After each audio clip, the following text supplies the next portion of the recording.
Hello and welcome back to 709 Meridian. Here we are crashing through the cosmos in Dash Rendar's Outrider there.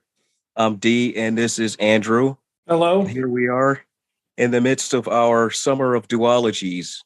We're closing out our second entry of our summer of duologies with the 1987 classic Mannequin.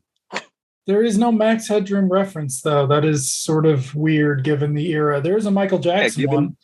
Being 1987. Yeah. So, yes. So we did Mannequin 2 last time. So now it's time to hit the original.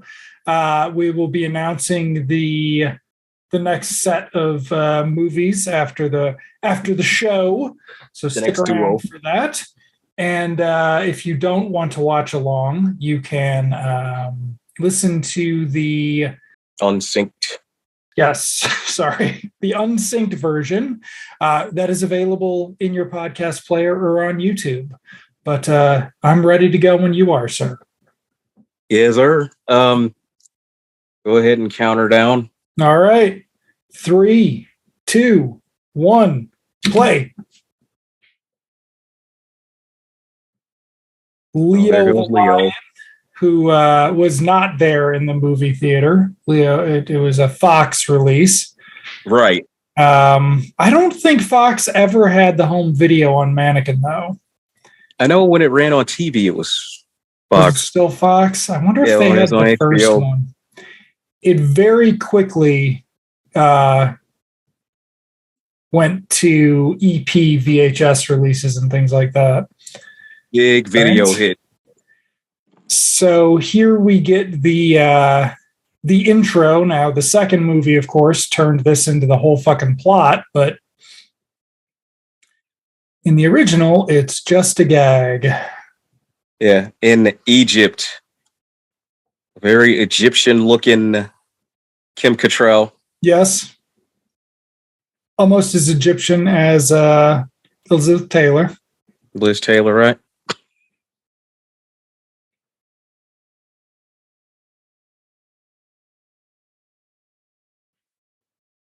But it's, a fairy tale. Yeah.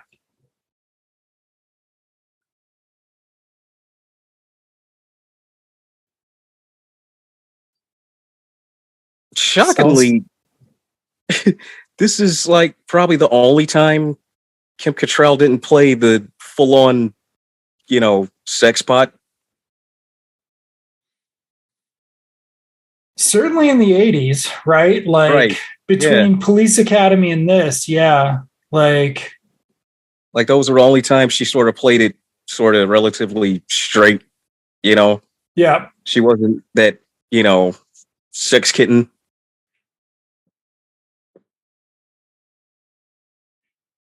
Though this one does have it has a little bit sexiness. Of cheesecake. Yes. Yeah. Okay, and it's about time to cue the opening cartoon intro, which of course was an 80s thing. But first we have to say goodbye to Mom. Right. Away you go. The gods have answered her request. And so now we get the animation sequence. I'm trying to remember how many movies had these, but all of the Savage Steve Holland ones, I think.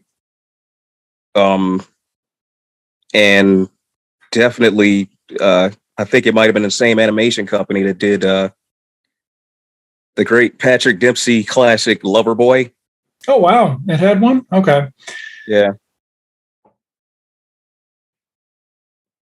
So, also trivia note: this Belinda Carlisle song, apparently never came out in its full version because there was no Mannequin soundtrack, but it was released in its full version for her mail order complete collection a few years ago. I believe you can listen to it in its entirety on YouTube.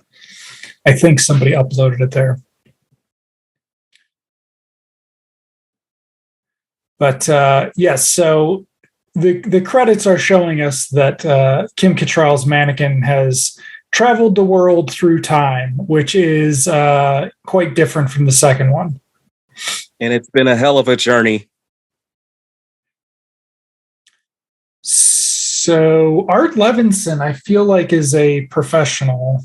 I'll look him up real quick. But Michael Gottlieb, this was his first movie.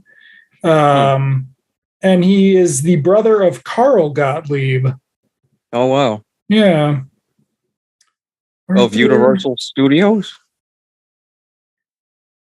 Yeah, the guy who co-wrote Jaws, right? Yeah. Yeah, there you go. There's the connection. Here is our lead. Art Mr. Andrew McCarthy produced some of the Teenage Mutant Ninja Turtles. So much more professional production than the second one.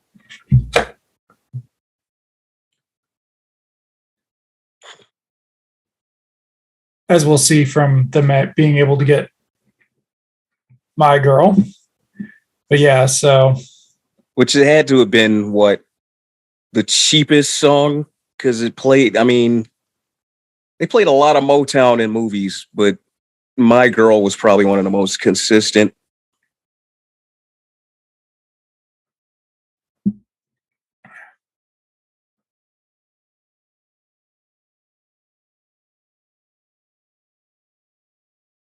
The actual Mannequin is somewhere in Philadelphia, I believe. Yeah, I read about that. Yeah. I think they preserved it and kept it in the same store, maybe somewhere. Yeah.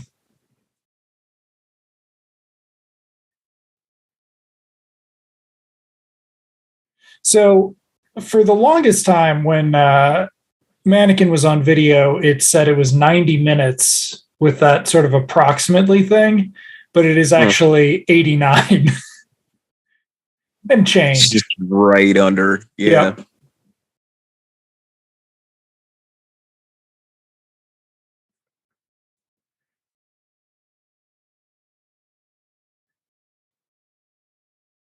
Oh, Jetson!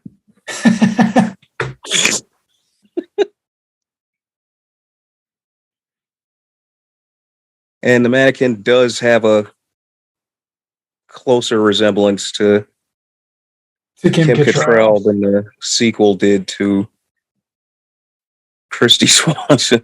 Yeah.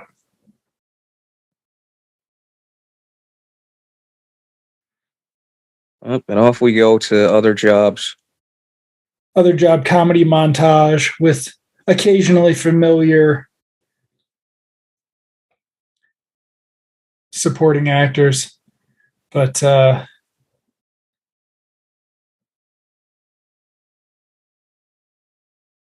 is this original music?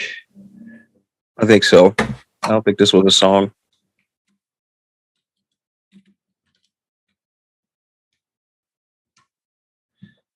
So at this point, what? Andrew McCarthy was...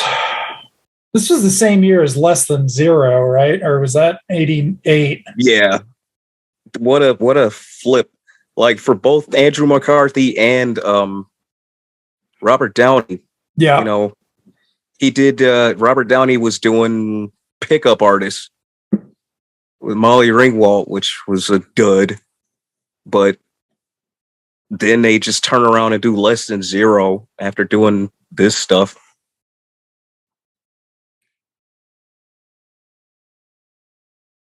And up until this point, Andrew McCarthy was I think this is the first time he was depicted as an adult, maybe. St. Elmo's Fire, but that was like, listless youth. But yeah, this would have been one of his first grown-up roles. Just like Demi Moore and Rob Lowe and About Last Night, yeah. About Last Night, right. the brats were trying to grow up.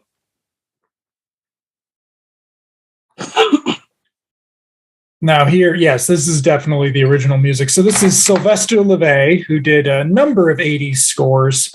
This is by far his, yeah, I mean, this is his best, but I mean, Touch and Go is no slouch either. Oh, dude, I gotta find that. I've been looking for that for years, man. So this is just the normal, you get done at your job at your department store and everybody hangs out outside.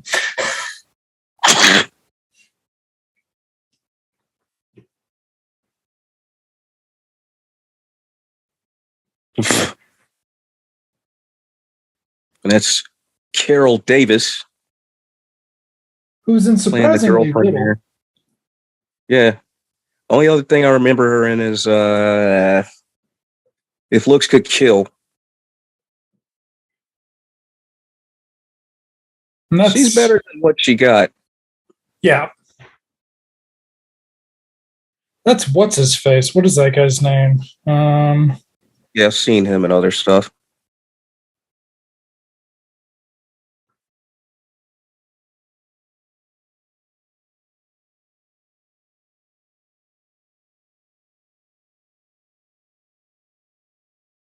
Okay, so Steve Vinovich. Big TV guy.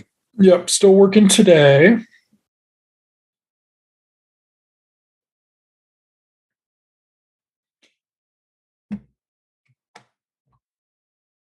Don't look at the camera, Cabby. He's looked at it twice. Don't look at the camera. So they got a rainmaker for this one. The second movie couldn't have afforded a rainmaker, I don't think. And here is what's coming up, the basis of the Starship video. Which I have very little memory of. But it is also the love theme going in front of Prince and Company. So the guy who directed this, Gottlieb, did some music videos, but he also did like early Playboy Channel stuff. So this would be the highlight of his career. He died young. He died like in the early 90s. So that's a very Kim Cattrall looking mannequin very much like point. Her. Yeah. So well done. Yeah.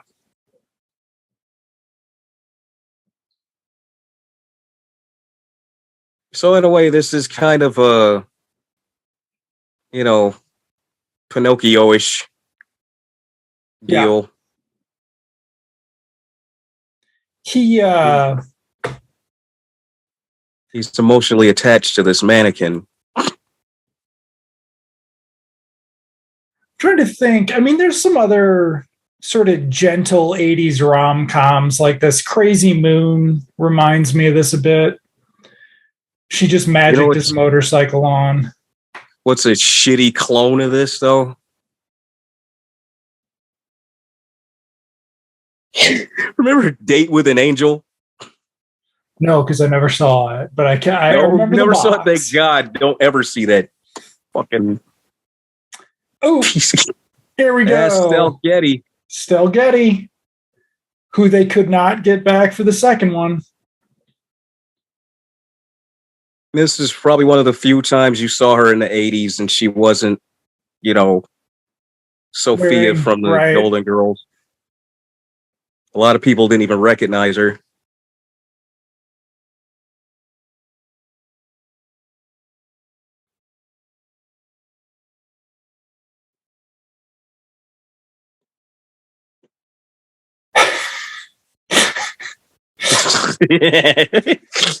So David Isaacs and Ken Levine did a uncredited rewrite of this. That's why they came back for the second one. And some of these one-liners I'm convinced are their contribution. But here we go. This is a bigger stunt. Yeah. much bigger stunt than anything in the second one till the end. This was a big commercial trailer clip. Yeah, because without I mean, context whatsoever. I'm trying to think. Were there any? Because this is an attempt to do sort of a screwball comedy in the 80s, which they sort of. And it's very, it does have that 40s, 50s kind of feel. There was just the callback to Greta Garbo there. Mm-hmm. Which always had me wondering, Greta Garbo went to Philadelphia to get her makeup done a lot. But then I think someone said it was supposed to film in LA and make sense. Yeah. But instead, they wanted to do this. And there's the...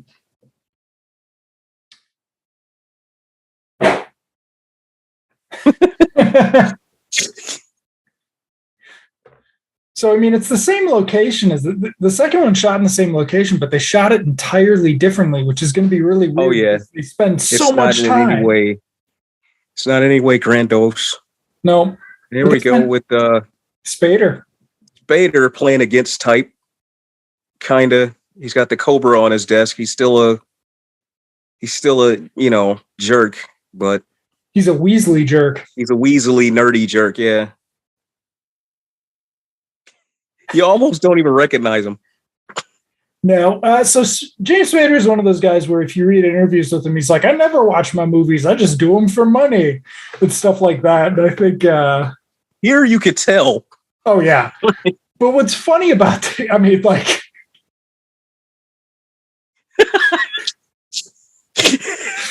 it's just this... Instead of getting typecast, you would think Spader, he might have been better off doing a lot more of this, trying to be more like Johnny Depp with the offbeat characters. Yeah, really he definitely could do it. But I think that, and again, they both do this and then turn around and do Less Than Zero, And they were buddies in Pretty in Pink, right? They were buddies in Pretty in Pink. The shitty rich guy. Yeah, Spader basically plays the exact same character in both movies, Pretty in Pink and Less Than Zero. Although in Less Than Zero, he's more of a scumbag. A bigger scumbag, right. I guess. Here's Roxy's sidekick, Armand. Now here's the inappropriate 80s sort of subplot. This was a lot even for the 80s. Like kids watch this. This was a big with kids. Yeah. So I mean, Mannequin had a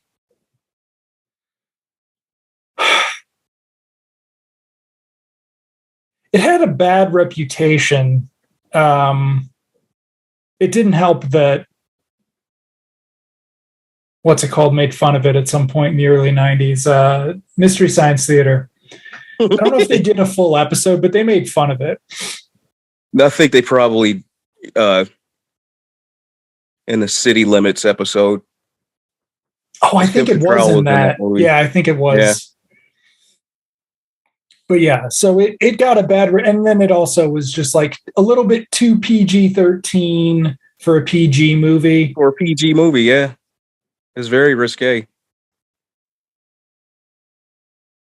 And, once again, filler for many years on HBO.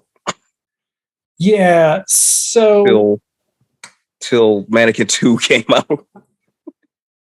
I am convinced that this is a real memory, that when Entertainment Weekly reviewed Mannequin 2 and I think Die Hard 2 on video, not the theatrical review, but the video review, they were talking about how this and Die Hard were like the cable hits of 1988. Yeah, they played the shit on them.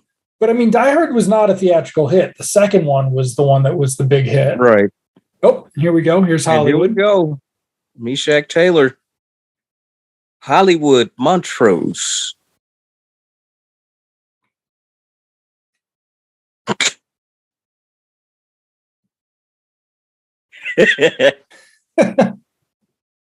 Now, of course, in this one, he's just, all out, in the second one, it's coded.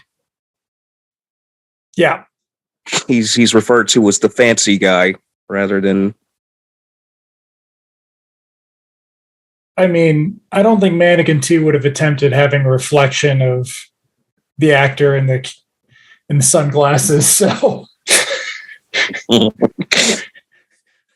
it's one of those weird ones where it's like the first one's a real movie and the second one's not. Yeah. Even though there's a lot of crossover. Very cartoonish. And TV movie-ish as we determined. Movie. Okay, so here we go. G.W. Bailey. Coming off of police academies. This was after he'd quit doing them, right? Because he never came back, right? Or did he? No, he did. He did. He came back. He left. He wasn't in part 2 and 3. He was replaced by Art Matrano. He was basically playing 4? The same character. Yeah. He came back for 4 and stayed till the end. Really? Yeah. Jeez. Of course, in Mission to Moscow, it got to the point where there were only 7 of the original actors that came back, and he was one of them. So they sort of kind of became frenemies at that point. Okay. They became part of the gang in that one. So it was clearly the fucking last police academy.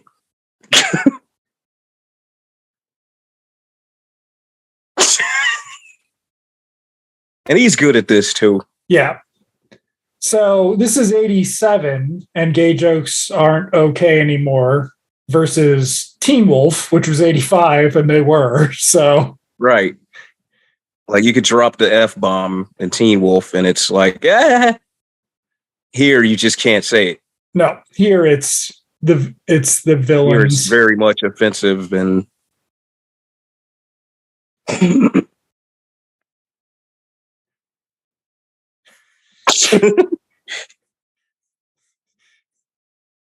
he's so good. That's what they don't do in the second one is they don't give him any just set pieces like this. No, right? they don't. No, they just say, hey, he's Hollywood. Yeah. He's funny anyways. Put him in a dumb costume and right.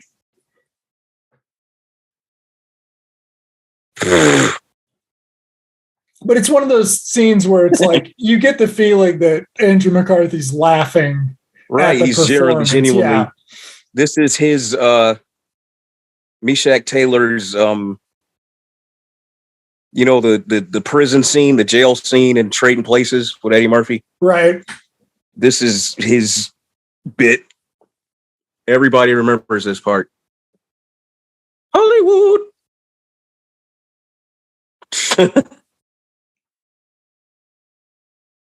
I bet you this is what he did for the audition too.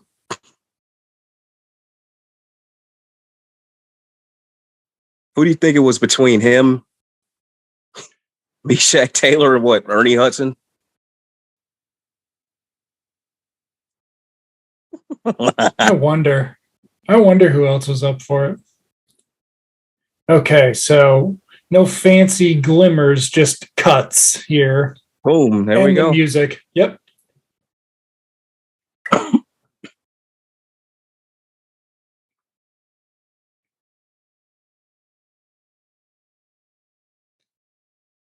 Yeah, she never played this, Kim Cattrall. No. And this is sort of his only... He stopped doing these pretty much immediately after this. He didn't do nothing like this much anymore. in like Weekend at Bernie's, he was supposed to be the nice guy. He was supposed to be Jonathan Silverman. He wanted to play the other one. Right. So it's just like, yeah. But all of his other rom-coms came with like asterisks. Like Class was a teen sex comedy. Mm-hmm. Pretty in Pink is technically, I mean, I don't think you shelve it with the comedies anymore. He also did the other one, the real bad one with Molly Ringwald. Fresh Horses? Fresh Horses. Sorry. Hold on, I'm sorry. Fresh Horses. I'm sorry. Fresh Horses are women. I watched it either last year or 2 years ago, and I just sat there going, Fresh Horses are women, over and over again. I was just like, this is fucked up. And that's what it's about. It's about once you get done on one horse, you need to get a fresh one. And Molly Ringwald's poor, so she's not a fresh horse. That's the fucking movie. It's fucking terrible. It's fucked up. God awful. Dunkin' Donuts. There we go. Product placement there.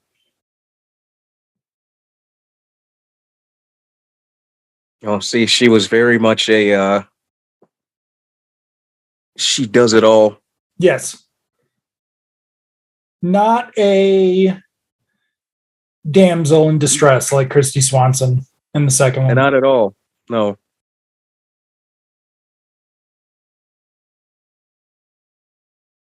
Here we go. Sylvester Levay coming in.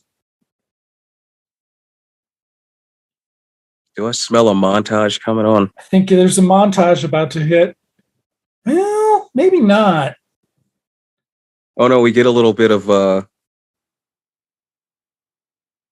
little something here. You don't see anything, of course. Oh, that's right.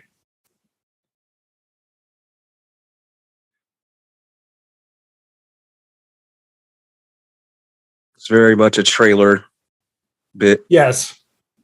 To suggest it's going to be an intense PG. But I mean, it's just like, it's got great photography. The production design's awesome. Like, I mean, yes, they're just using the freaking department store, but the department store looks good, right? It's one of those movies made at the time. You look at this and you say, dude, that's 1987. Mm-hmm. If ever I could, It's a wonderful time capsule of it. But then actually the mannequin window designs are actually cool too, which is not something they do in the second one. Like, they don't care. I mean, that's the most simple one, I think. Is 89.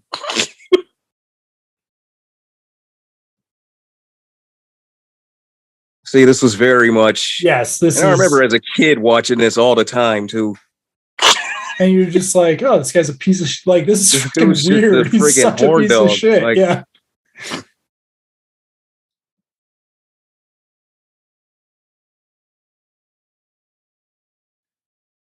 I mean, that's kind of the thing is that there's no. Like, at this time, PG-13 was. You still had. You could nudity. Say fuck. You could say fucking nudity. PG. As long as it was non-sexual, because Caddyshack 2 had it in 88, and they cut it. But you got away with one of them. They changed that. But, like, this was, like, the era of Revenge of the Nerds 2 and stuff, right? Like... Yeah, Nerds 2, they scaled it back for Nerds 2. They scaled it back for Nerds 2, but still got the PG-13 out of it. Yeah. So this is his apartment that he rents. Even though he's broke. On his stock boy salary. He's always getting fired, and jobless, but somehow this grand apartment belongs to him. I mean, that could just be 1988 Philadelphia. I wonder how unrealistic it is. Right. But everybody back then had the big Yes. big warehouse apartment with the elevator, Yes. Well, old school cargo elevator. I haven't seen it in 15 years at least. No, more than that. But Lady Beware is also set in Pennsylvania. It is also set in a department store. Yes, and it looks very much like Mannequin. Yes, it is like the dark side of Mannequin. Yeah, it's like what happened after they quit the job. This is Lady Beware. Diane Lane took over. You couldn't even put Hollywood in it.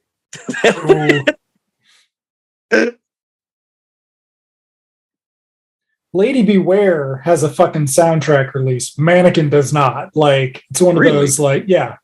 I'm like, what? Craig Safan. And I'm like, seriously? Oh, wow. You can't get out of Mannequin? He did Last Starfighter, I think. Oh, wow. I think. I'm not.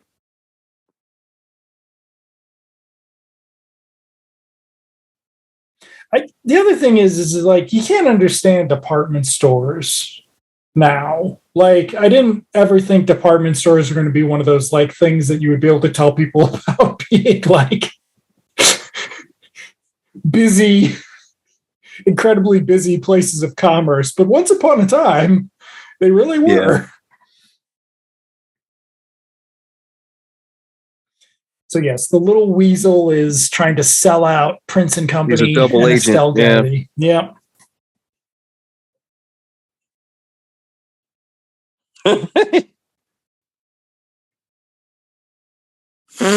Get him, James Spader. Yep. They weren't allowed to film in the boardroom for the second one.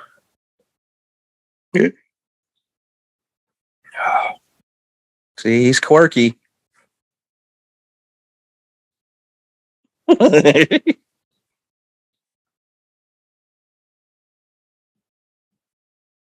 They even put Hollywood in the video. Vaguely do remember that, yeah.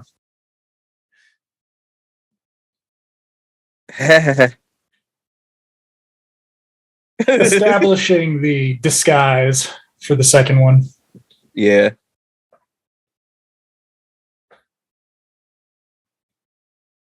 Put the big ass tag on it.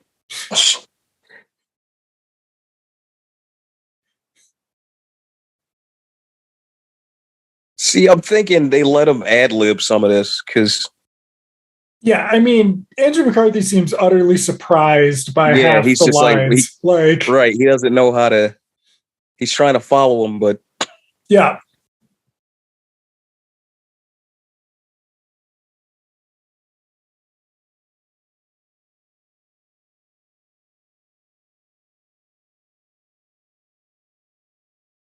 I wonder. I wish there were video of getting his hair like that. Ugh. Right. The slimy comb mullet. they must have used.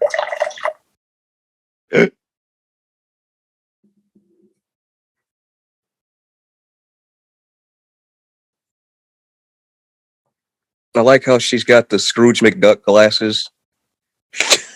Right.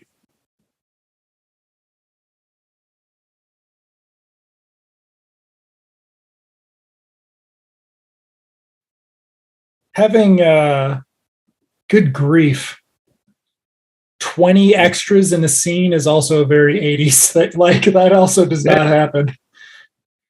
The green screen sets aren't big enough for that.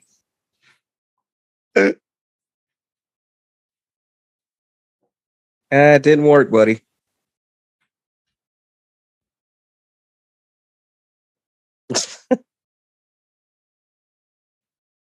Whoa. Is it?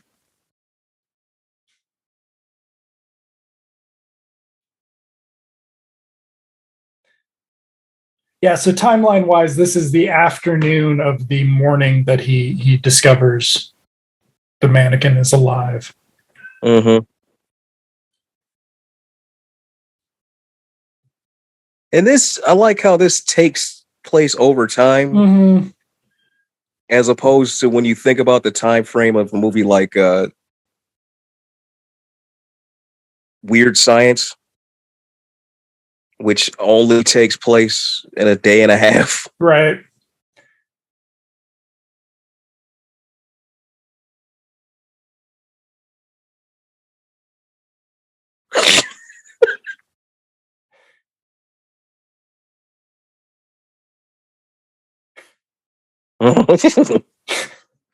So G.W. Bailey, after doing this and Police Academy, I don't know what he did in the 90s, but he ended up on the Showed up here and Closer there.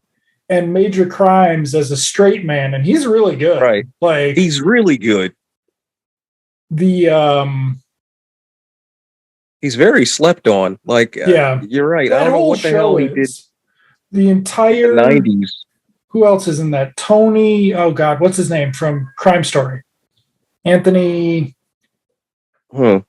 Dennison. Tony Dennison plays his partner. And yeah, they every season they had sort of a they fuck up episode. And it was like very funny. Okay. Uh-oh. Uh-oh. But wait.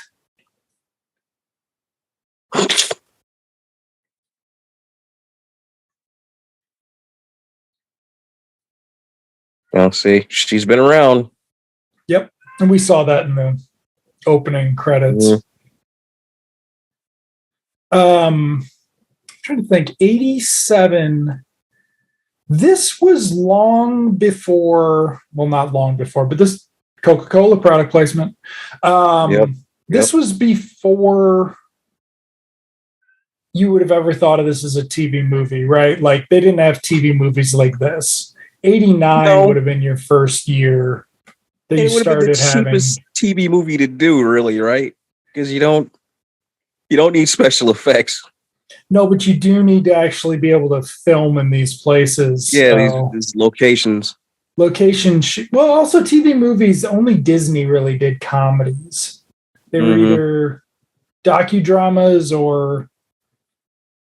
All right, here we go. Big montage sequence. Yep.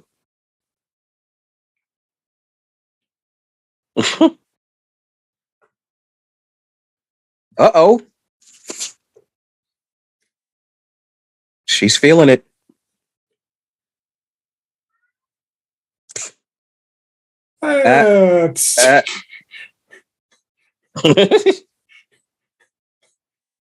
So this really oversells the potential of department stores. Right? They're not try-on museums. And G.W. Bailey must be asleep somewhere. Yes. But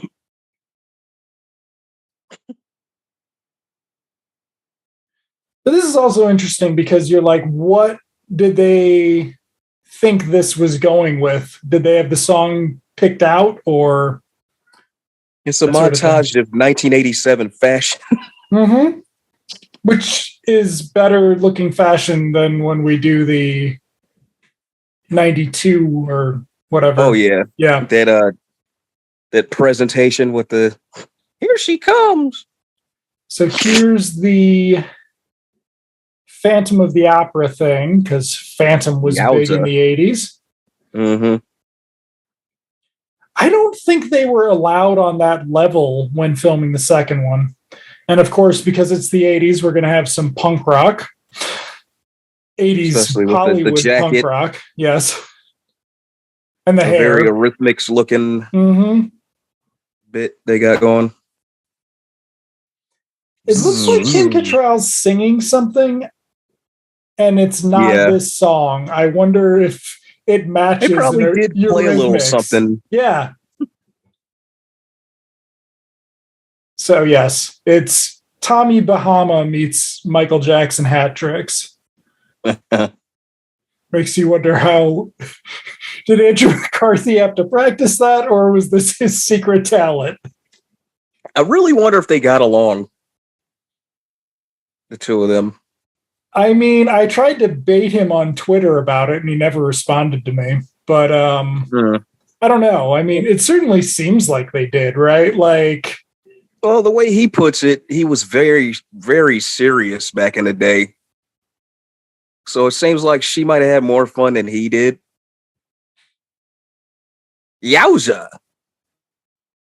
yeah, the dramatic guys playing comedic roles Yeah. has good I don't effect, think he but was the father from the Brady Bunch or nothing, but right. And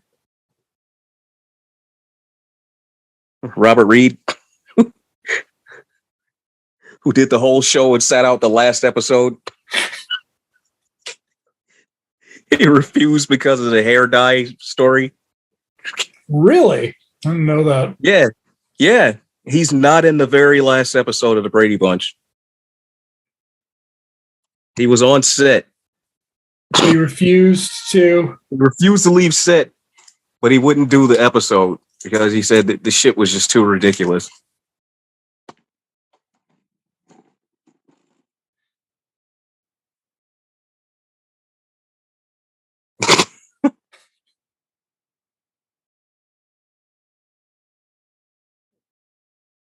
Oh. Now, She's very underrated.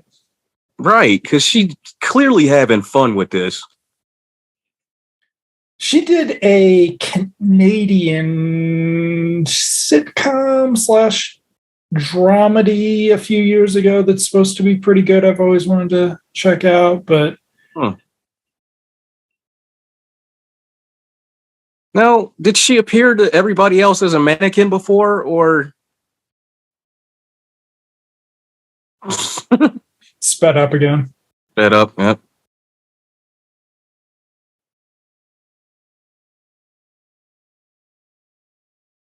So she changed back into the other outfit, is what. Right.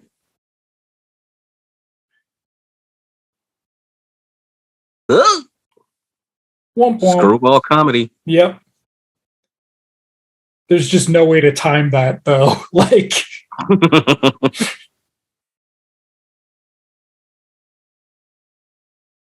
Up. he looked like he was laughing at that. Mm-hmm. I think maybe McCarthy had fun with this because at some point you're just being too silly that you. Yeah,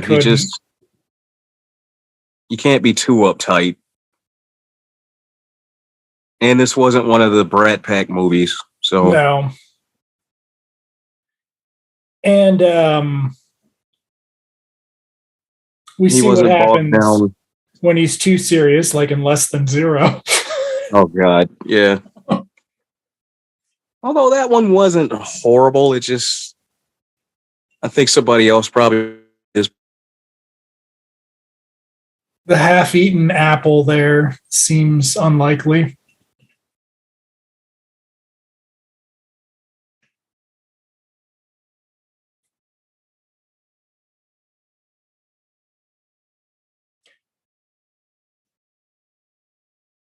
She's got kind of a Fran Drescher vibe. Yeah. Look at his phone. He's got one of the see-through phones. That was also very big. That would have been kind of cutting edge for 1987. No, that's the one that lights up. That's kind of, and they had those for a while, like well into like the early 90s. Yeah, but it was toward the start of the phenomenon. Mm-hmm. Before everybody just completely switched over to cordless.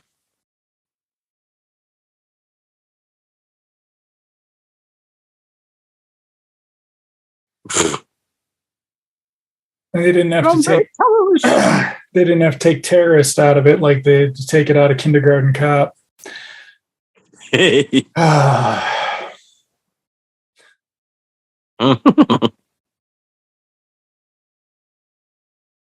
Okay, so those are the funky shoes he was wearing in the scene at the department store. So those must be his shoes. Look like the bowling shoes. Yeah.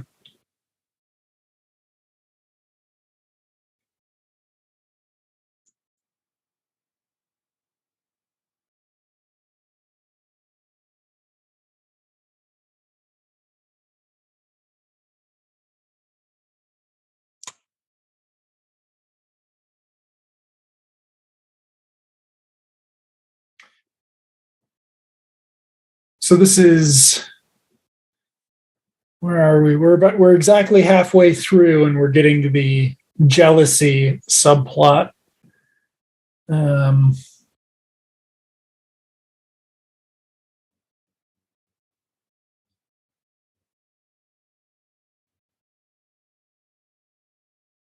Roxy's not a. She's willing to just be unhappy with him just to get him to work there. Yep. Very.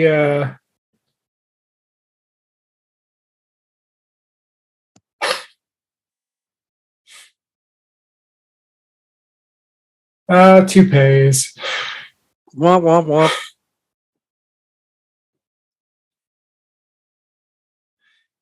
So this is kind of where we start.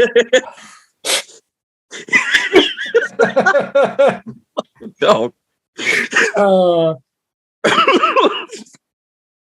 This is where we start doing the time progression, where it's unclear how much time is passing. Right. We'll get some montages going, though.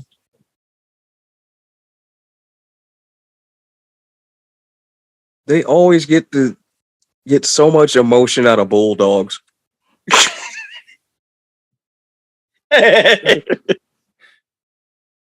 Having as dummies.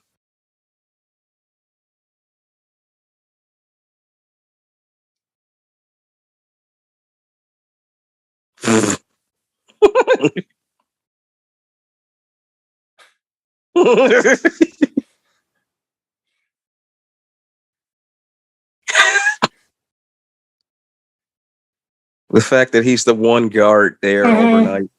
He's the overnight guard. Should not be dealing with the public.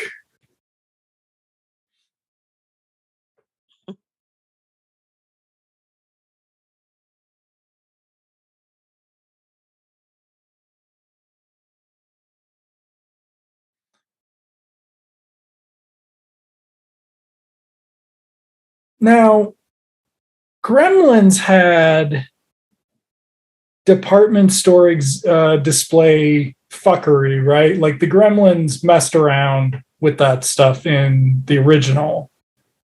Yeah, that was kind of towards the end. Yeah. Was there anything else that really did a department store setting around that time besides Lady Beware, but like a comedy? Because it just seems kind of I mean, like it's a good, they even use it as set pieces on sitcoms, because really all you need is a couple sets. But here they've got the whole thing. Trying to think, what else did take, other than like, I mean, they had a scene in Night of the Comet, where they were in a department store and the girls got kidnapped by the mutants. That was the big girls just want to have fun sequence. Commando was in a mall. They had an action sequence in a mall. Right. I mean, malls were bigger. I mean, doing this at a mall, well, I mean, it would have been that malls don't have department store. This was still when malls didn't have classy department store anchor stores. Right. Like when the anchors, these are when these stores were ancient and they still stood on their own, you know, like where you had the big Marshall Field. Right.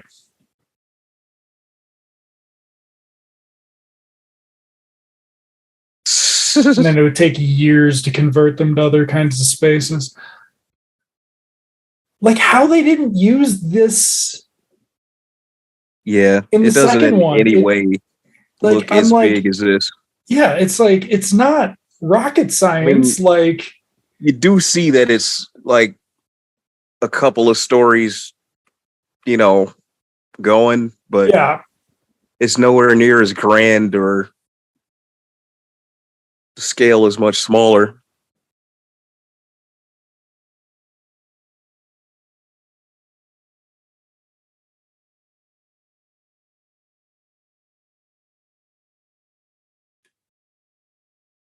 Oh, God.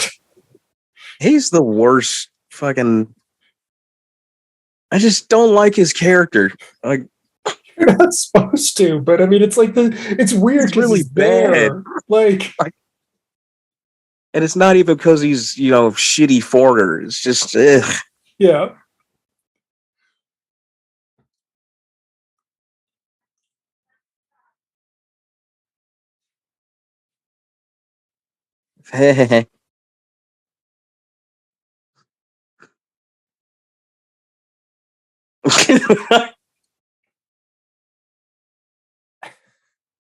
Oh, Yep. Kidney shot in the back. That's actually incredible. Like, Harrison Ford would have broken his back doing that stunt these days. Like, that was a real stunt shot. Like, it's, yeah. Oh, yeah. he just took a ass whooping from From G.W. Bailey. right from G.W. Bailey whipped your ass. That was not them. No, those big old burly dudes.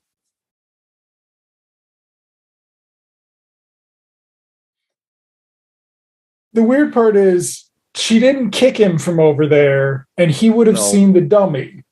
that was a weird angle. Yeah. Okay. I had one of those bikes, the Huffy Sigma. The other thing is that Hollywood is apparently there working most of the time this stuff is happening.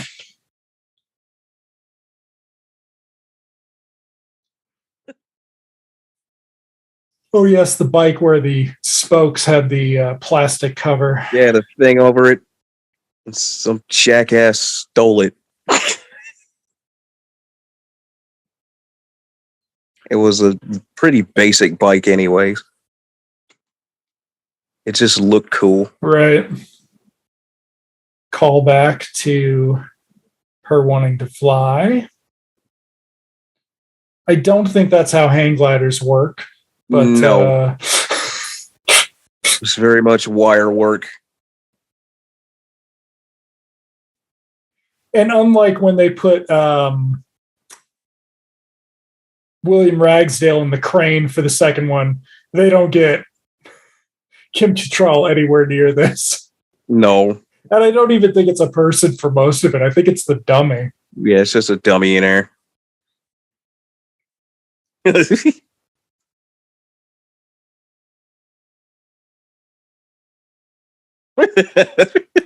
That dog is just like, when do I get my next treat? Right. When am I gonna eat next, man?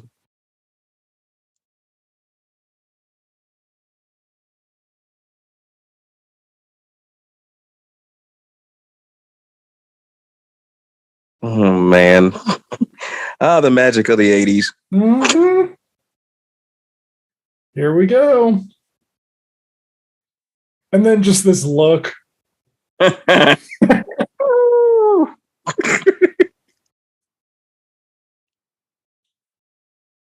don't know if she would have been able to get enough velocity. That was not what she was wearing while flying. I think so. No, she had on something blue. Really? I think so. Pretty sure. Okay. So here we get the serious talk. Right. She's dressed like one of the March sisters from Little Women. Mm-hmm.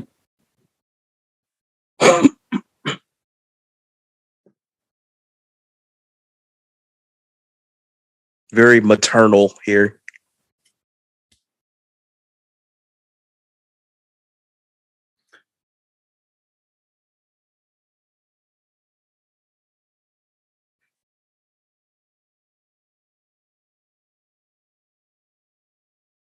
Okay. So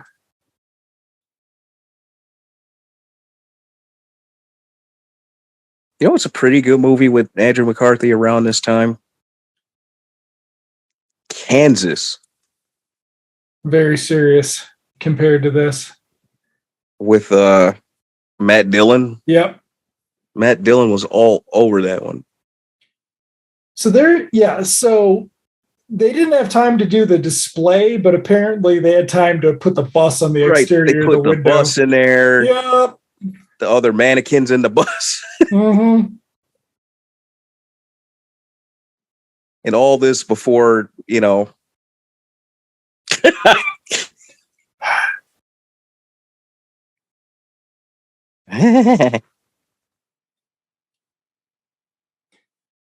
Everybody was wearing like a ribbon. I wonder what that like a visitor's ribbon. I wonder if that was like something.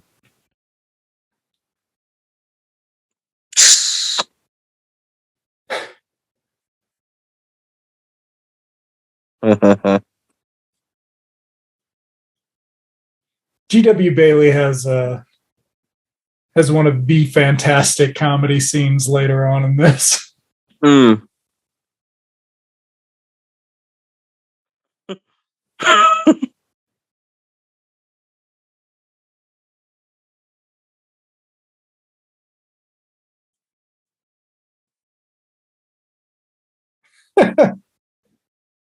thought he said, "Hi, I'm a chicken."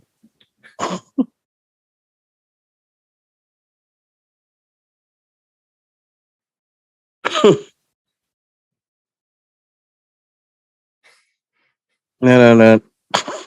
Do.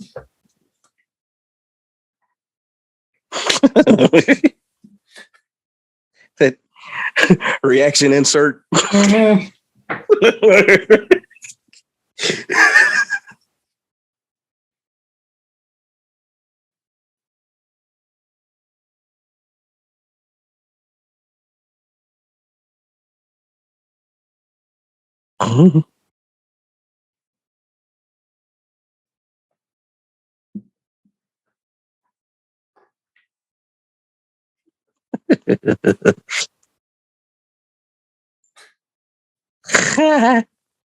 Okay, newspaper montage.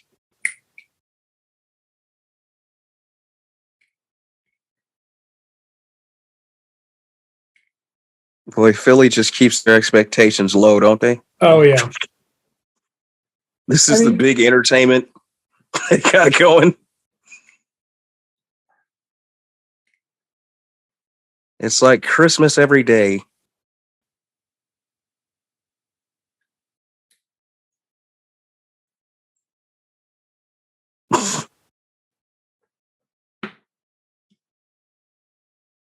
All right, so that's to establish that people are aware that he's weird with this mannequin here. And there's a possibility that they spirited away into that closet to do something else. Now here's the other place. Oh, see, now they're dead. Nobody wanted to go and buy records at the department store. Look at the mustache on that guy next to Armand. Wow.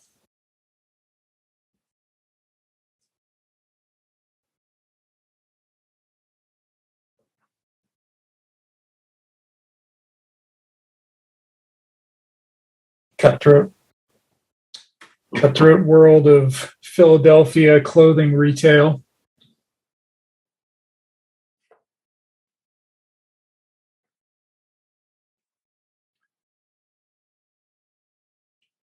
The brother's like, I've been here for 15 years. I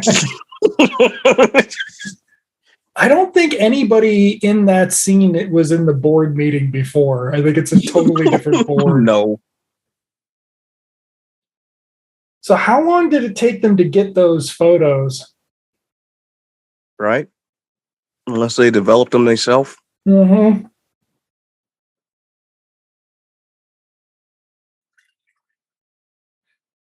Oh boy, the Window dressers weird with a dummy. Wow.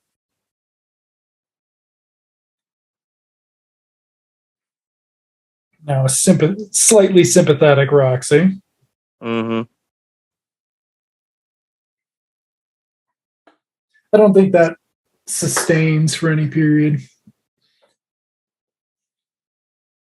I did kind of like that she sort of had a conscience till she sort of driven over the edge at the end.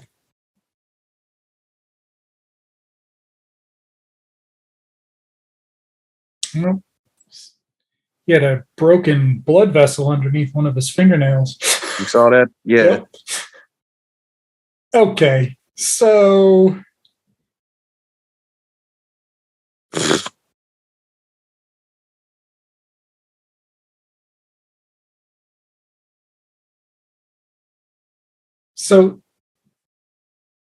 I've never gotten this scene, the logic of it, because is it they can hear her, right? Right, they can hear her. Is it Psycho? Is it Dressed to Kill? Or like, do they think he's doing voices? But if that were the case, that's the dumbest place to go is a bathroom. Right. Where the voices carry and shit. Mm-hmm. And you're supposed to be secreting your mannequin girlfriend around. Mm-hmm. But he's doing this shit in front of everybody. So it's like, even if they tried to expose him with the pictures, it wouldn't have worked. Right. Because they already know he's weird with this mannequin.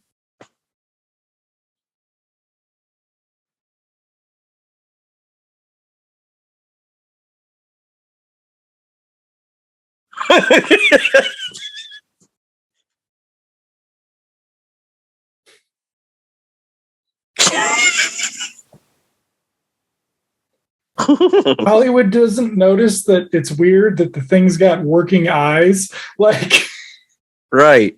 Like before the eyes weren't closed. Right.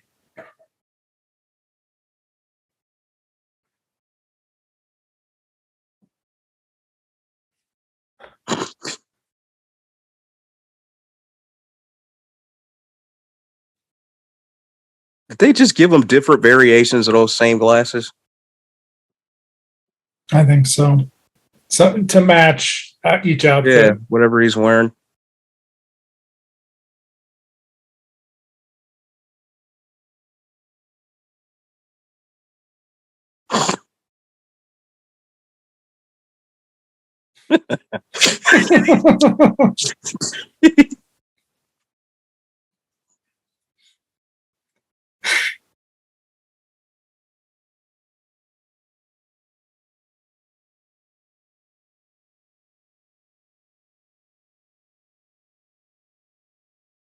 Oh, see, we wouldn't have that today. No, that line would have to be rewritten.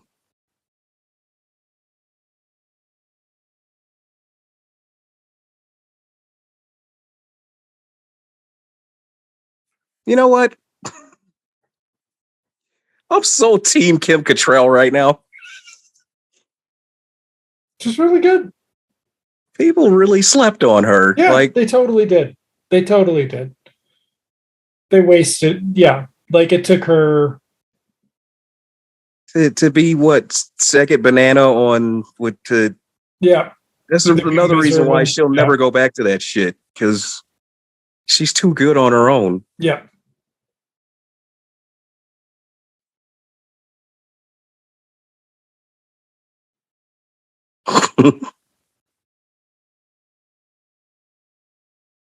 The transitions to the wipes and things like that, we hadn't left those behind.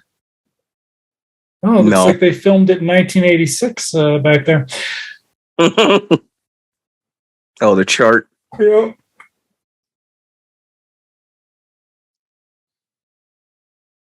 Yeah, who'd have guessed he dresses like Mr. Furley in his free time, right?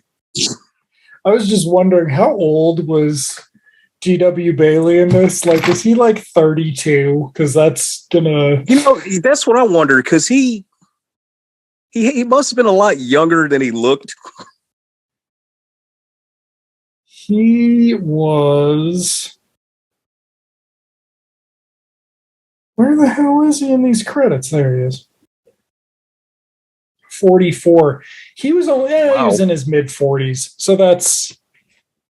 It's not bad. Not bad, but that does mean he was in his late 30s for Police Academy. Right.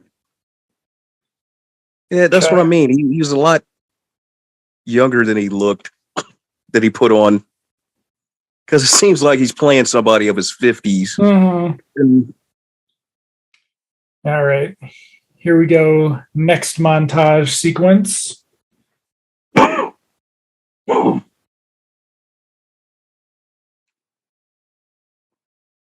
I don't see where they use the black nylon. The photographer is not a dummy. You could tell. Look how he's moving.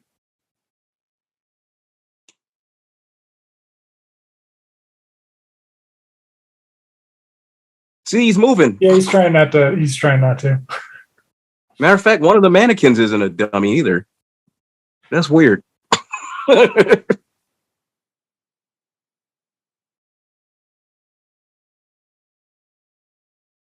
Okay, but wait, our montage is being interrupted.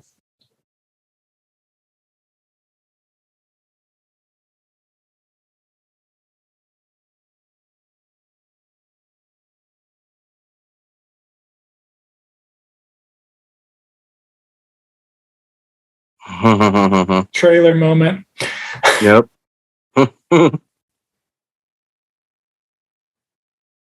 Right, for real. They're trying a little too hard.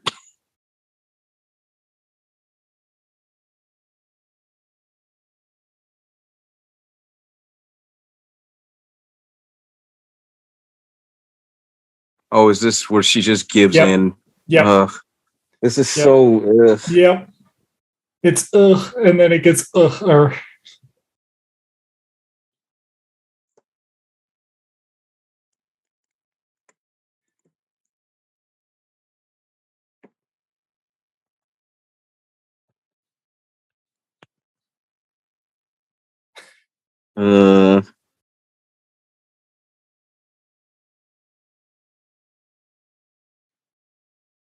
She's not wearing her seatbelt. Nope.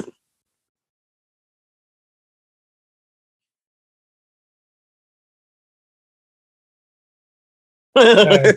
That's right. We get a full car chase.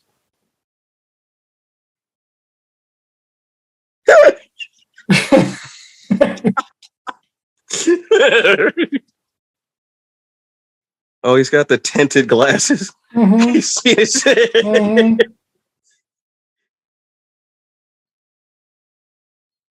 Oh. Coming this fall from 20th Century Fox.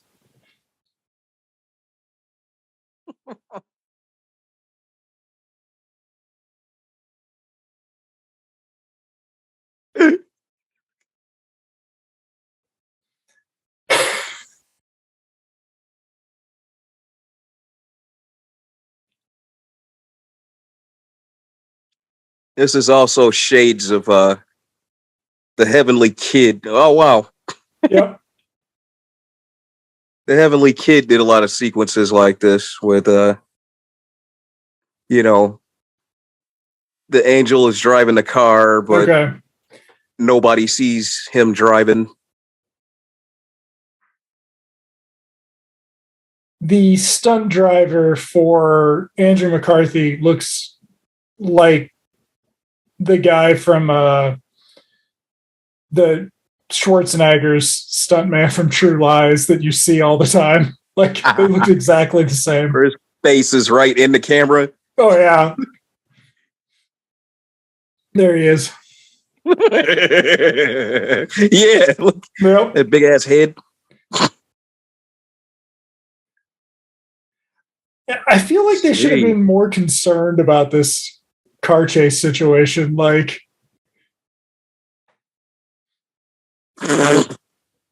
God. That is not Andrew McCarthy. No. The guy does not look happy either.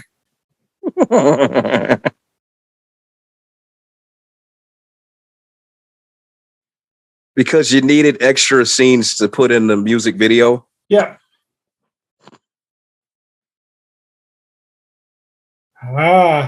Predating Batman by 2 years.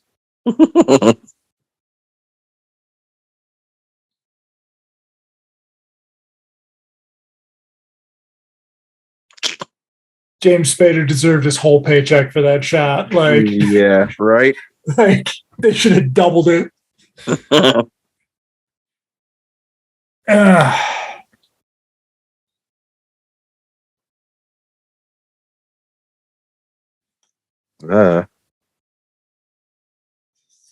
Quagmire apartment there. Right. All right. Nothing's gonna stop us. Not here. No. See, like, what if somebody's walking around out there where they're at? It makes it's just a nice they montage. Just see the mannequin? Just go with it.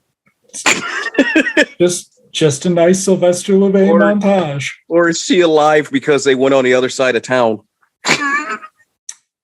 Well, considering they're in front of the department store going on the other right, they keep circling the store, right? Yeah.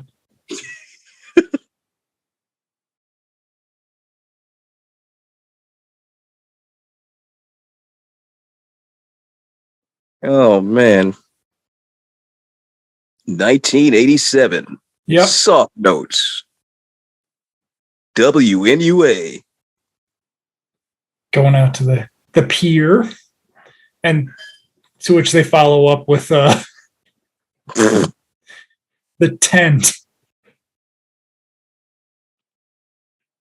Okay, the only other movie I remember did this was Career Opportunities. Yes.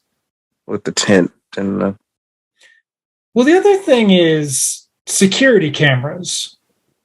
Right, well, there would have been security cameras, presumably. That is our MacGuffin in this.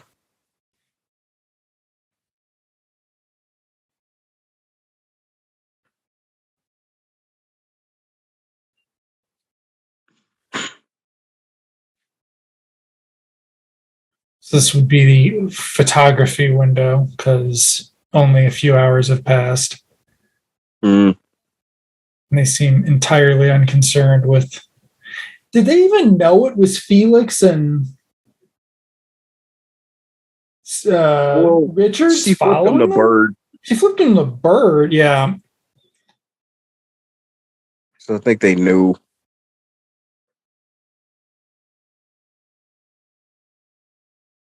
But there's no immediate, hey, why were these assholes chasing us last night? That's weird.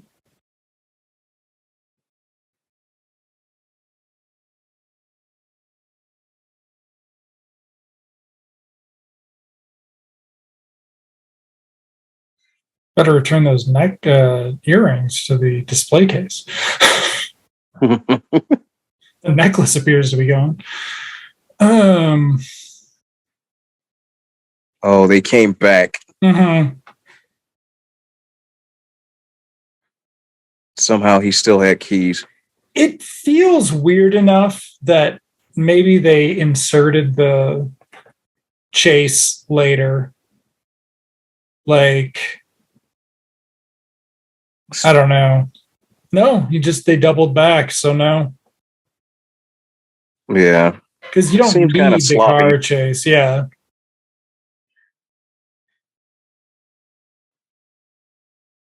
It almost seems like they didn't even need it. No, because they just couldn't do a 5-minute driving around in circles montage. And it does give you trailer moments, and it does give you music video moments. Yeah, the music video. I wonder if maybe they shot it for the music video and got to use it for the movie.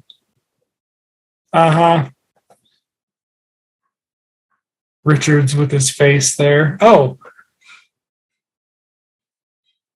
we've totally skipped over the idea that they did an ancient Egypt display for her. Right.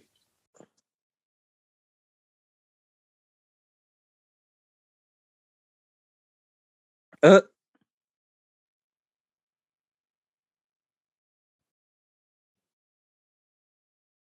he picked her Okay. up like she was on pegs. Yeah. Well, that one's connected to the wall with wire. Okay, so what are those? Oh, it's 100th anniversary Prince and Company ribbons. Mhm.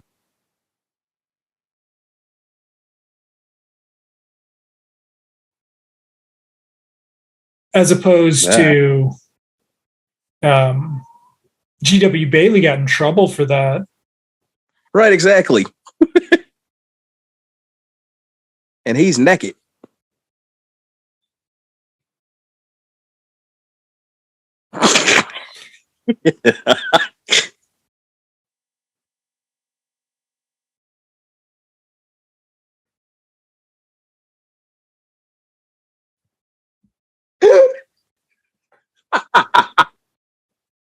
Right, running through.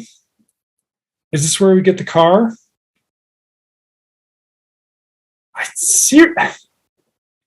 Wait, that's a female mannequin. She's still there. There are two of them right there. There's one right there. Yep.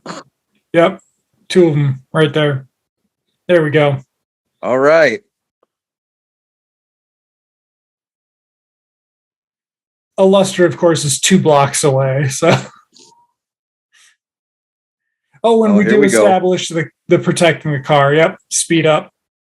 You can still get away with intentional speed ups in the 80s. Hollywood.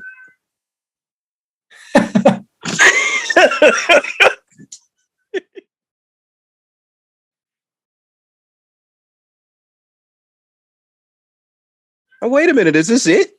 Yeah. Is this really the wow? Yeah.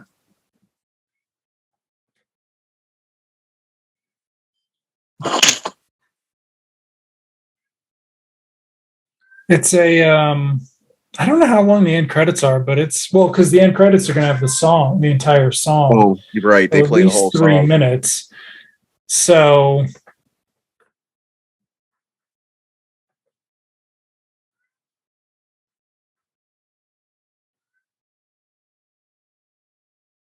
okay, yeah. Yeah. That secretary looks thrilled to be in a movie.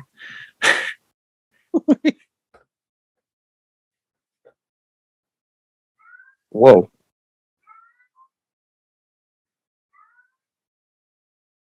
Yeah. Yep.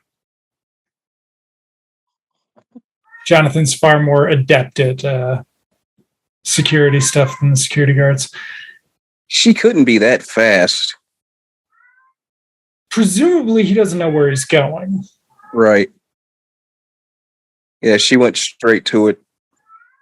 And now the second one has a destroy the. We're going to get a destroy the department store thing. They're very slow.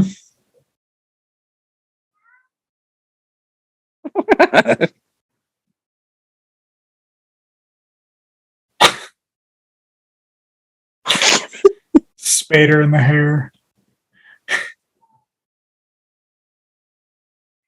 Oh, Terminator. Yep.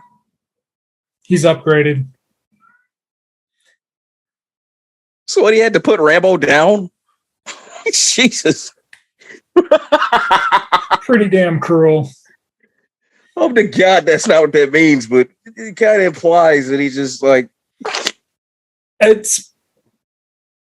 Maybe he keeps Rambo at home. Who knows? Yeah, maybe he keeps him in. I'm gonna go with that because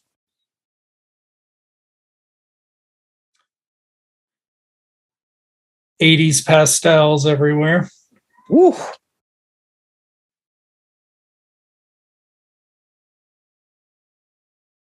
Looks very much like a... Damn it, if this wasn't the 80s, it had to be. Right. I mean... Yeesh.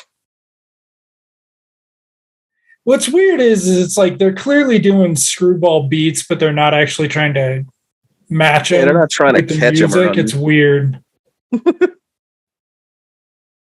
Okay, so this is. I love this. When he falls.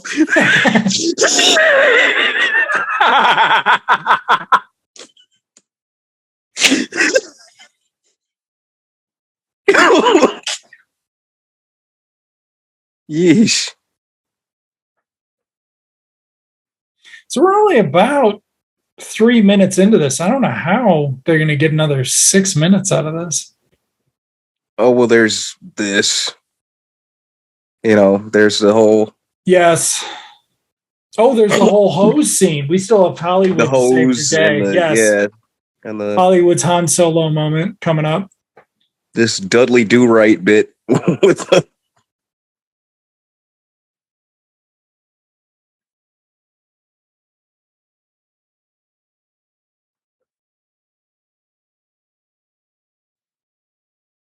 Last mannequin to go on is the one we're looking for.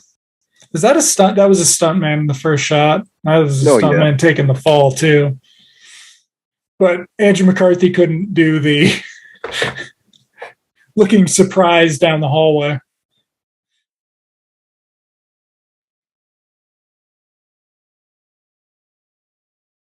And this thing should have been moving slow, because there we go. Yep.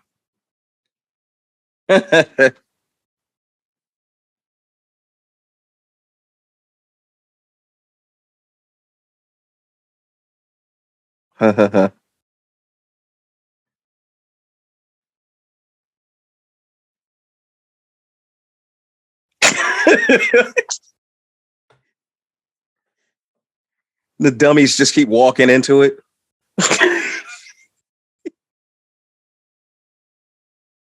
Conveniently.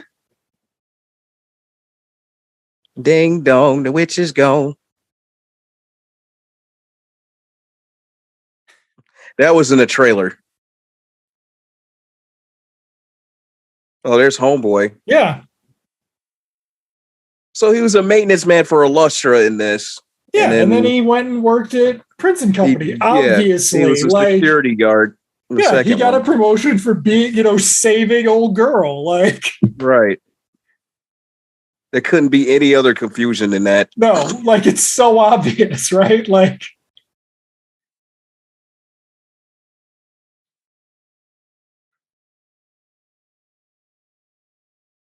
Yeah, here's the point where it counts. You better stop all that stiff mess.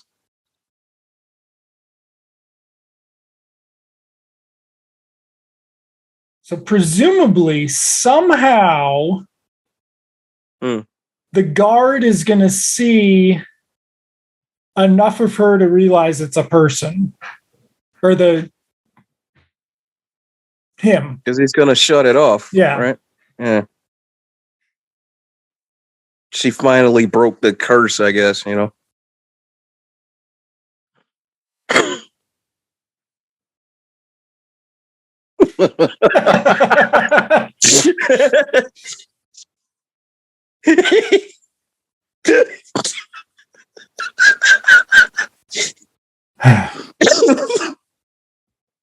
Okay, so actually, we're only at 123. So that was only a few minutes.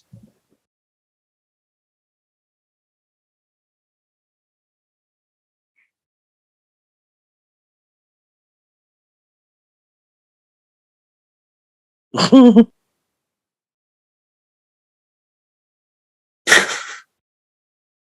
she's not saddled with a bad Christy Swanson wig, right.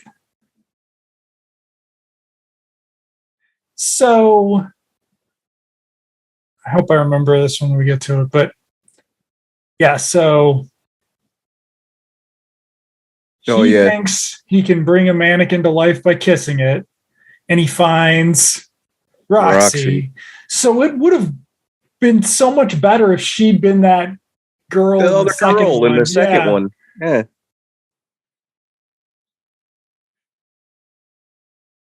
where he really believed that he brought a mannequin to life, Right. and he would just keep pestering her. Right. Like, you owe me. Maybe what's her face just didn't want to do it.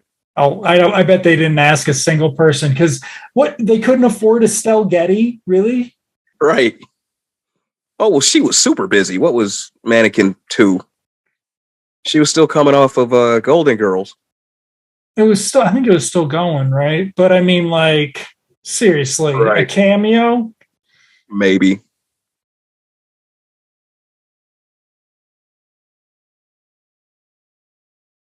Damn it! Here it is. Wait for it. G.W. Bailey's expression. Yes. It's like he's just waiting for it.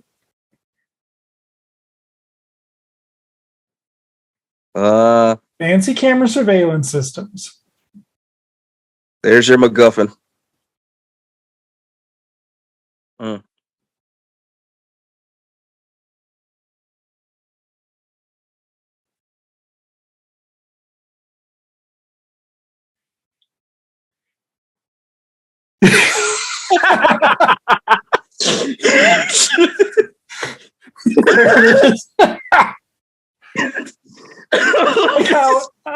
That's why I don't understand how you could be down on this movie. Like that's Mama, I want my mama. So there's an implication here that she was real on tape. Well, no, that she was real on tape. Yeah, she's real on tape because he was doing stuff that couldn't have been.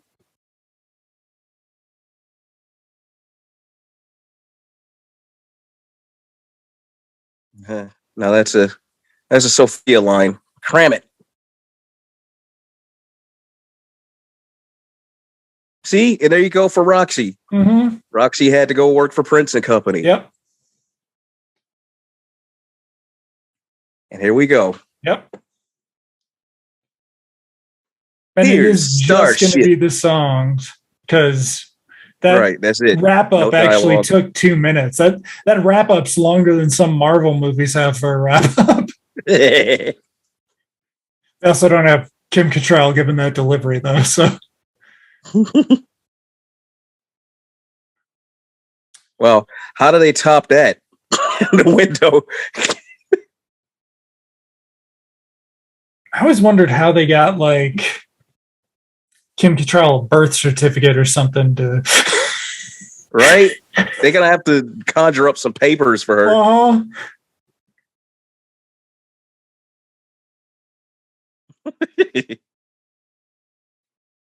Or can they actually trace her back to who she really is? Right. His parents didn't come for the wedding.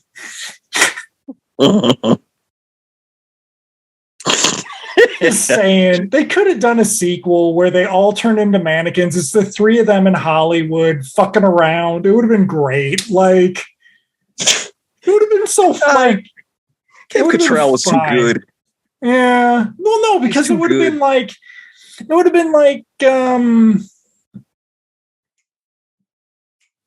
would have had to do that could have been the joke is she didn't have to do the mannequin shit. Yeah. It's dance sequence choreographed. Animated sequence, Sally Cruikshank.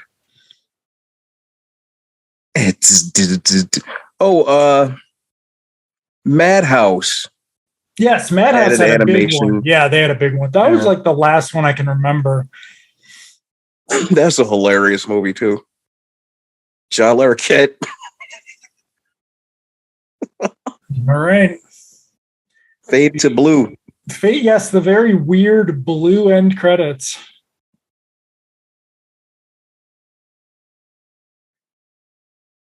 Doom, doom, doom, doom, doom, doom. Not a lot of names popping out in the extended supporting cast there. Mannequin and photo window. See, one of them was a. Oh, okay. It was okay. So in the window, they were supposed to be like rotating on a machine. Right. They weren't. They were. They weren't. They were just moving around. Yeah. They were pulling a Blade Runner.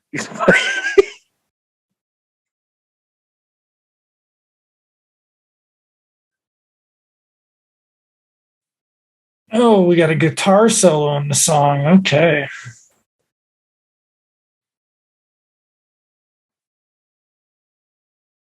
Mannequin We're research. coming in at number 4 with Starship. Nothing can stop us now. Marsha Bentley Hale's story of mannequin research for this movie. And if this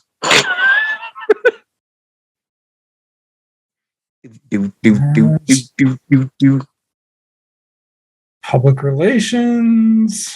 US and Canada, huh? Yep.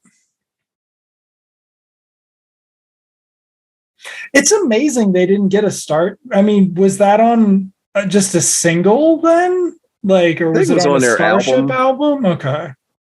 They did have an album out at the time. Okay. See, they didn't have enough songs for the soundtrack. No, so they would have had to do it with the score, which is what a lot of it would have been which is what they should do.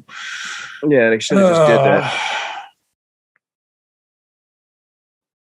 Yeah. So released by the 20th Century Fox Film Corporation. They've never taken that out of it. Right? The hell? Well, I mean, that was when Gladden was real before the guy started stealing VCRs or whatever he did. Yeah. So there you go. Mannequin 1. I got no problems with Mannequin. I got no problem with it. I got no problem with Mannequin. Movie. I like there aren't a lot I mean, it's too much for a kid. I get that, right? Like, well, for now. Back then, I don't know. Like, if you're think about it, back then 10 watching this, it's fun. Yeah, but that's why because back then we were watching shit like that's why we were watching fucking Beverly Hills Cop back then, you know. You didn't have anybody like fucking Armand in Beverly Hills Cop, though. No, for a PG movie, that was a little too.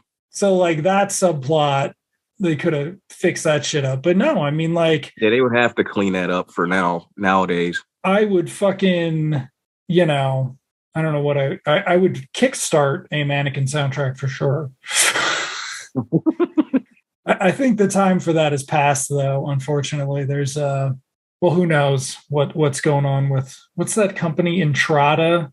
Screen Music Archives or something like that. All right. The Score Monthly. Mm-hmm. Yeah. I think I saw on their message board somebody asking for a Sylvester Levay set, but they got no response. But yeah, so let's see after that. Well, Kim Cattrall did that one other comedy with Robert Hayes. I never watched it. Was that Honeymoon Academy? Honeymoon Academy. Yeah. But yeah, she was into dramas, genre-y dramas by the 90s. So, she would have been really good as a, in neo-noir. You know what I mean? Yeah. She could have did like with a kind of Linda Fiorentino type. Yeah, she never did one of those. That's weird. It's because, I don't know, it's like she burned through her drama chops too early and then ended up in this kind of shit. Well, she was in Masquerade, but I don't think she was in it for very long. And that was a neo-noir. So, yeah, the guy who made it, Michael Gottlieb, directed a Hulk Hogan movie, nothing else approaching. Because, I mean, Mannequin's it's not a half-assed fucking movie. Like, that's the thing about it is it's like the department store stuff's really good. Like, it's really well thought out and it's really well executed. It's well shot. Yeah. And it's just like the cinematographer is good. Like, yeah, it's a real movie. Whereas Mannequin 2 is why wasn't this on TV, like we said? So Yeah, it could have just easily been a fucking TV picture, one and done. all right. Here's your Splash 2 for this year. Right. Backdoor pilot. Was Splash 2 a backdoor pilot? I think it was just supposed to lead to more, Splash recurring movies. It was like, Disney Sunday movies, Yes, because Disney was able to do that, but only with Parent Trap. I don't know, Boogity and one of the other ones. Let's bucket something. Not necessarily Human 2 or whatever that was called. Oh yeah, not quite Human. Yeah, they got a couple 3 of those. Yeah, so Disney was able to turn this shit into sequels. Nobody else was. Like no. So yeah. But yeah, so Mannequin. Maybe someday there'll be a fucking soundtrack. Probably not. No, you have to put that one together, unfortunately. Yeah. With whatever they have on, Somebody did put one together, I think. But I don't know. It's got too much background noise. And it's also just like, I'm trying to think. So I think it's just as simple as there are no Sylvester Levay soundtracks out there, the scores. Okay. So speaking of, something just came out with a score a couple years ago. And now it's time to talk about our next duology. There we go. Swamp Thing. Yes. So starting with Return of Swamp Thing, 1989, directed by Jim Wynorski, and with the score by Chuck Cyrano, which got released a couple years ago, on record too. But if you want to listen to the Swamp Thing, Return of Swamp Thing music, it's on Apple Music, Spotify, and all of your streaming services to get ready. But yes, we will be kicking off with Return of Swamp Thing, which is not, it's a very 80s movie, but it is not Swamp Thing for sure. It's not, what do you call it? It's not, it's Swamp Thing in name only. Yes. Even though the costume is very impressive. Yes. The suit is impressive. Yes. Is really good as, the character. He actually played Swamp Thing for a number of years. Yes, starting with the first movie and the show. Yeah. Yeah. Which we'll probably talk about the show next time. But we mentioned it during Jaws the Revenge, right? Because just a little bit, because it filmed on Universal a lot in Florida. Yeah. So that's coming up. And until then, it's I don't know. Yeah, we're gonna put Emmy back in the window where she belongs. Exactly. It's time for them to go back in the window. And Kim Cattrall is awesome in real life. She's not a piece of shit like Christy Swanson, so that's very cool. Yeah. She's maintained a level of coolness I like her. I've liked her for a while. And good on her for not going back to the well with that damn Sex and the City show. It's like Sarah Jessica Parker's as awful as everybody's always said. So, got anything else? I'm good. All right. Well, thank God for mannequins, huh? Unrelated to the 1934 Mannequin with, I think, Betty Davis and Spencer Tracy, which does take place at a department store, but has nothing to do with mannequins. I've always wanted to see it, but have yet to see it. Unrelated. That's to interesting. This one. On that note, thanks for listening, folks. Good night, everybody.